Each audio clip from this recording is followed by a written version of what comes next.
je suis Mohamed Khaïl Loubia. Je vais vous raconter une histoire qui m'a plu. Il était une fois, dans un pays lointain, un prince qui avait pour mission de retrouver ses parents qui ont été enlevés par la méchante sorcière. Pendant sa route vers Nerderfond, le lieu où ses parents ont été kidnappés, il a rencontré un énorme troll qui lui barra la route. Soudain, un petit lutin apparaît devant lui. Elle lui donna un tapis volant qui lui permettra de terminer sa route en toute sécurité. Arrivé au lieu désiré, il rencontra une sorcière toute laide avec des habits tout déchirés. Soudain, une petite créature magique lui donna une potion magique qui le rendra plus fort, qui le rendra aussi fort que la sorcière.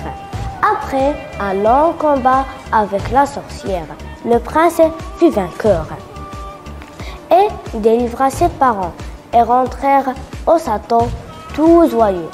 Le prince donc a compris qu'il réussit à trouver tout ce qu'il croyait avoir perdu. Je crois que mon histoire vous a plu. Au revoir et merci.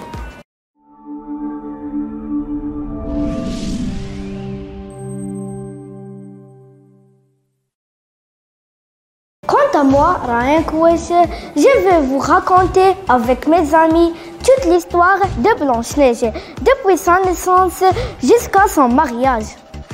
Un jour, en hiver, une reine qui n'a pas d'enfant se pique le doigt en cousant devant sa fenêtre. Elle découvre que les mélanges des couleurs entre le cadre en bois débaine de la fenêtre. La nez sur le rebord et le sang qui coule de sa plaie est magnifique. Elle souhaite alors avoir une petite fille qui a les cheveux noirs comme l'ébène, les lèvres rouges comme le sang et la peau blanche comme la neige. Peu de temps après, elle met au monde une petite fille qui a les cheveux noirs, les lèvres rouges et la peau blanche. On l'appelle Blanche-Neige. Mais malheureusement, la reine meurt le jour de sa naissance. Miroir, miroir, miroir joli, qui est la plus belle dans tout le pays? Oh ma reine, vous êtes très belle, mais Blanche-Neige est 1000 fois plus belle que vous. À ces mots, la reine devint verte de jalousie. Désormais, elle avait les hauts du cœur dès qu'elle apercevait Blanche-Neige. Elle la haïssait. Et l'envie et l'orgueil se développaient si fort car elle ne voyait plus le repos, ni le jour ni la nuit. Elle devait trouver un moyen de la faire disparaître. Perdue, Blanche-Neige marche dans les bois. Elle finit par trouver une maisonnette et entre se reposer. Les habitants de la maison, cette nain, rentrent chez eux et la trouvent. Elle leur raconte son histoire et ils acceptent qu'elle reste chez eux, à condition qu'elle s'occupe de la maison en leur absence. Mais bientôt, la reine apprend par son miroir que la jolie princesse est encore en vie et toujours plus belle qu'elle. Alors, elle se déguise en marchande et se rend chez les nains pour vendre une belle pomme rouge à sa belle-fille. Lorsque Blanche-Neige la mange, la jeune fille tomba par terre et perdit la connaissance. Jusqu'à l'arrivée du prince. Maintenant, je vais vous présenter le prince charmant de Blanche-Neige. Plus tard, un prince arrive et demande au nain de prendre le cercueil car il trouve la princesse ravissante.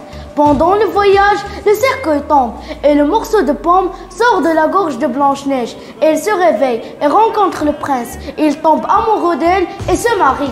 À la réception de mariage, la reine arrive et ne sait pas qui est la nouvelle reine. En punition de son mal qu'il a fait Blanche-Neige, on la force à porter des souliers de fer rougis au feu et à danser avec jusqu'à sa mort prochaine.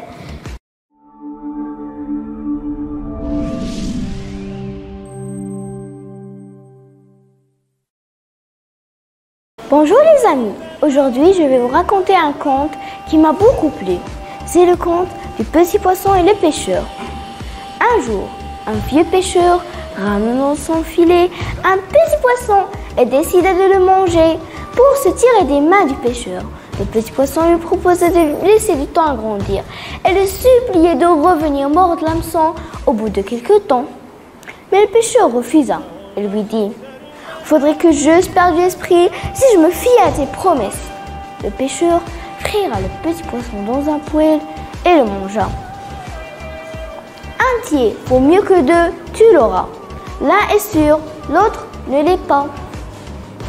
Merci pour votre attention et au revoir.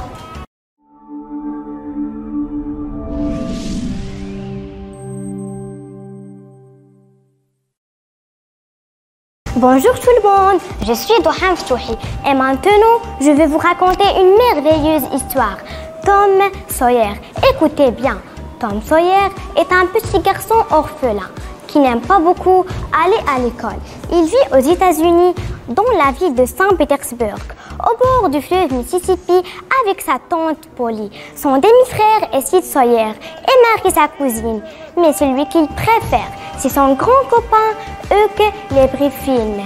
Merci pour votre attention et à la prochaine.